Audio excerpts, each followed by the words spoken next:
Le football possède de nombreux liens souvent ignorés des supporters.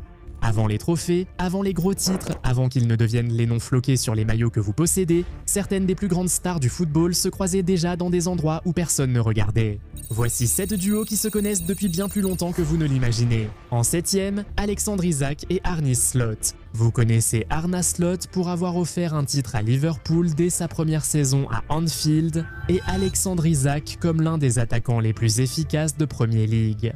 Mais bien avant qu'Isak ne porte le maillot de Liverpool, ces deux-là étaient déjà sur le même terrain, mais dans des équipes opposées. Revenez en février 2019. Isak avait 19 ans et était prêté à Willem II en Eredivisie, essayant encore de prouver au monde qu'il valait tout le battage médiatique. Et le 28 février 2019, Willem II affrontait l'AZ Alkmaar en Coupe KNVB. Le match est allé jusqu'au tir au but et Isak s'est avancé pour en tirer un. Debout dans le Dugou ce soir-là, Arne Slot, alors adjoint, absorbait déjà tout ce qui ferait de lui l'un des tacticiens les plus aiguisés d'Europe.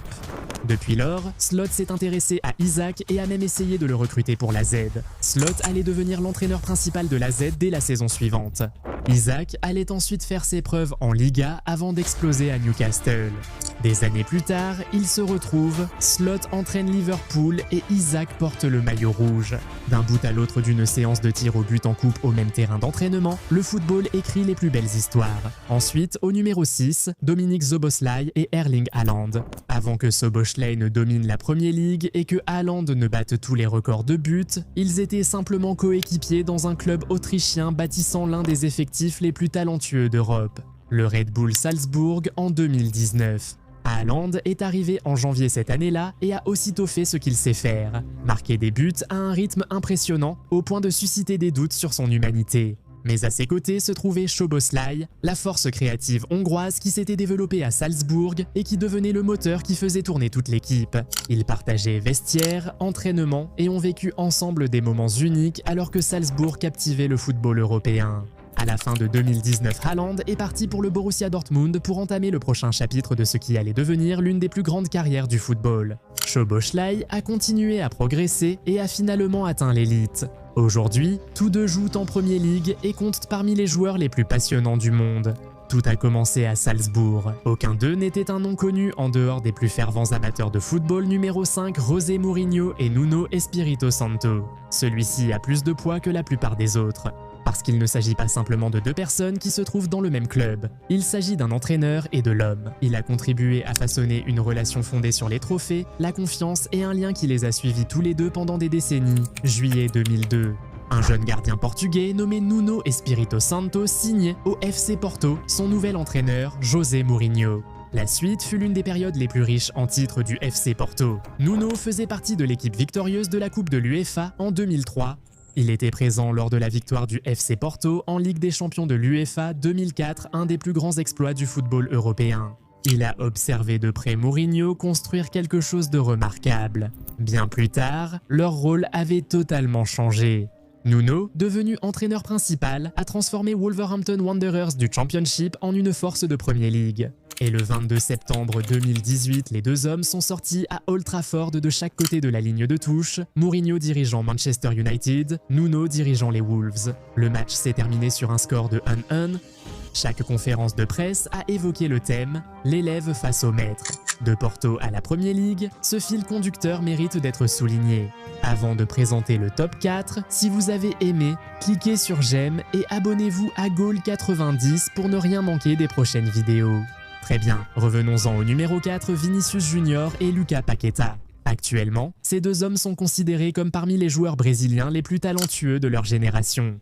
Vinicius fait des ravages en Liga et remporte des Ligues des Champions avec le Real Madrid. Paqueta est l'un des milieux de terrain les plus doués techniquement du football européen. Mais si l'on remonte à 2017, on les retrouve au même endroit, portant le même maillot, tous deux encore adolescents, tous deux venant tout juste de commencer à Flamengo, l'un des clubs les plus historiques et passionnés du Brésil. Vinicius a fait ses débuts en équipe première en mai 2017 à seulement 16 ans, entrant dans un environnement où Paqueta était déjà bien installé et devenait un joueur créatif clé. Ils ont joué ensemble en championnat et en compétition continentale, tous deux impliqués. Lors de la finale de la Copa Sudamericana 2017, l'une des plus grandes soirées de l'histoire récente de Flamengo. À 1 an d'écart, ils ont tous deux rejoint des clubs européens qui les suivaient de loin, mais l'histoire ne s'est pas arrêtée là. L'équipe nationale du Brésil les a réunis à nouveau et début 2019, ils étaient appelés en sélection comme anciens coéquipiers de Flamengo, représentant désormais leur pays au plus haut niveau. Deux gamins du même vestiaire à Rio, aujourd'hui des stars mondiales, et maintenant nous arrivons au top 3, Edouard Camavinga et Rafinha. En apparence, ces deux-là ne semblent pas avoir beaucoup d'histoires communes. Un milieu de terrain central français qui a percé à Rennes à l'adolescence et est devenu l'un des moteurs les plus fiables du Real Madrid. Un ailier brésilien qui est finalement devenu le cœur de l'attaque du FC Barcelone. Nationalité différente, poste différent, club différent, mais si l'on remonte à la saison 2019-2020 de Ligue 1, on les retrouve dans la même équipe. Edouard Camavinga du Stade Rennais a fait irruption sur la scène en avril 2019, devenant l'un des plus jeunes joueurs à évoluer pour le club et l'un des plus jeunes de toute la Ligue 1. La même année, Rafinha est arrivé à Rennes et est devenu un élément clé d'une équipe qui prenait vraiment de l'élan. Ensemble, ils faisaient en partie d'une équipe rennaise qui a fini 3e de Ligue 1 en 2019, 2020 dépassant les attentes et se qualifiant pour la Ligue des Champions.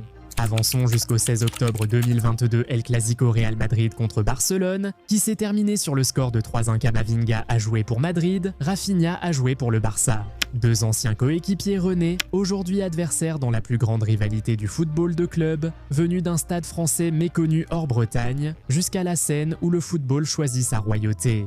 Numéro 2. Mohamed Salah et Micah Richards. Celle-ci surprend tout le monde la première fois qu'ils l'entendent.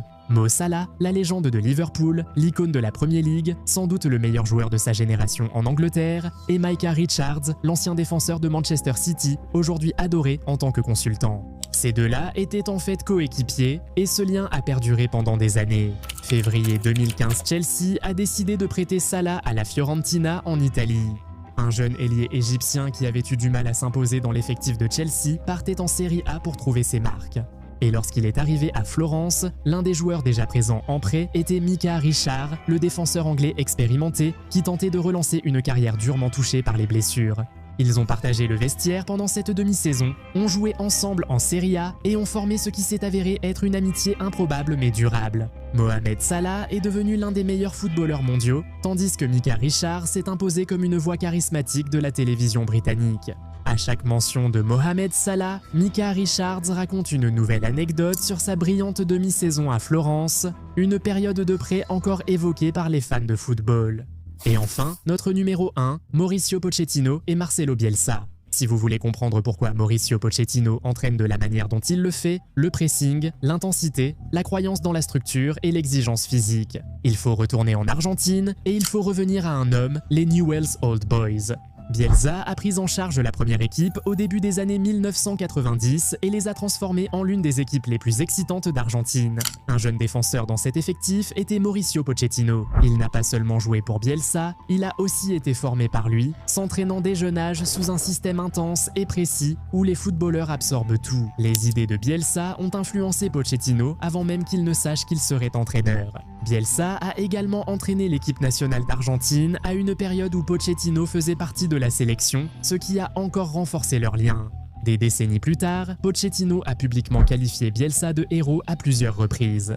En 2025, les deux hommes se sont affrontés comme sélectionneurs, Pochettino pour les États-Unis et Bielsa pour l'Uruguay lors d'un amical préparatoire à la Coupe du Monde. L'élève contre le maître, l'idée contre son origine. Plus de 30 ans après qu'un jeune défenseur se soit donné à fond sur le terrain d'entraînement de Bielsa, le monde du football les a vus s'affronter à nouveau.